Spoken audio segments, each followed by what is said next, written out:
ইসরায়েলকে লক্ষ্য করে হাইপারসোনিক ক্ষেপণাস্ত্র ছোড়ার দাবি করেছে ইরান।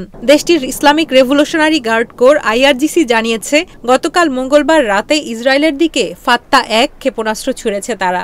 ইরানের রাষ্ট্রীয় সংবাদ মাধ্যমের বরাতে এ তথ্য জানিয়েছে ব্রিটিশ সংবাদ মাধ্যম বিবিসি। এর আগে 2024 সালের 1 অক্টোবর ইরান যখন ইসরায়েলে হামলা চালিয়েছিল, তখনও তারা বেশ কয়েকটি ফাত্তা-1 ক্ষেপণাস্ত্র ছুড়েছিল। তবে এবারের চলমান সংঘাতে গতকালই প্রথম ফাত্তা-1 ক্ষেপণাস্ত্র ছুড়ল দেশটি। আইআরজিসি এই ক্ষেপণাস্ত্রকে ইসরায়েল বিধ্বংসী বলে উল্লেখ করেছে।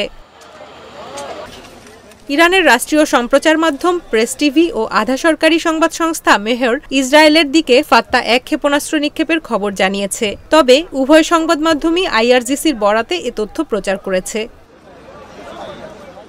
2023 সালে ফাত্তা ক্ষেপণাস্ত্র উন্মোচন করে ইরান। আইআরজিসি ফাত্তা ক্ষেপণাস্ত্রকে হাইপারসোনিক হিসেবে দাবি করলেও এর হাইপারসোনিক সক্ষমতা নিয়ে সংশয় প্রকাশ করেছেন সামরিক বিশ্লেষকেরা।